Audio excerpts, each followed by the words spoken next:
ভিডিওটি দেখুন। মার্চ নতুন জাতীয় সংসদের অধিবেশন।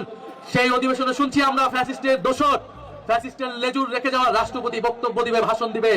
আপনাদের সামনে স্পষ্টভাবে বলে যাচ্ছি, কোন ফ্যাসিস্টের দোসরের বক্তব্য শোনার জন্য 12ই মার্চ আমরা জাতীয় সংসদে যাচ্ছি না। আমরা জাতীয় সংসদে যাচ্ছি বাংলাদেশের মানুষ এই ইলেকশনে গণভোটে হ্যাঁ এর পক্ষে ভোট দিয়েছে। সেই হ্যাঁ এর পক্ষে সংস্কারের পক্ষকে বাস্তবায়ন করার জন্য, সেই সংস্কার বাস্তবায়নের জন্য আমরা 12ই মার্চ আমরা জাতীয় সংসদে যাচ্ছি। জাতীয় সংসদে আমরা যাচ্ছি কবে উচ্চকক্ষ হবে, কবে সংবিধান সংস্কার পরিষদ হবে সেই হিসাব নেওয়ার জন্য, কবে সরকার দল শপথ গ্রহণ করবে সেটা শোনার জন্য, কোন ফ্যাসিবাদের দোসরদের বক্তব্য শোনার জন্য আমরা 12ই মার্চ সংসদে যাচ্ছি না। আপনারাও নজর রাখবেন।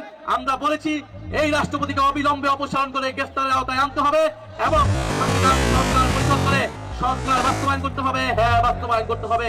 আপনারা সবাই হ্যাঁ পক্ষে ভোট দিয়েছেন না? আমরা সবাই দল মত নির্বিশেষে হ্যাঁ পক্ষে ভোট দিয়েছি। ফলে সংস্কারের পক্ষে, বিচারের পক্ষে আমাদের সেই লড়াই চলমান থাকবে।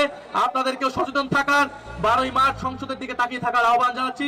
ভিডিওটি অবশ্যই বেশি বেশি করে শেয়ার করবেন এবং আপনাদের মতামত কমেন্ট বক্সে জানাবেন।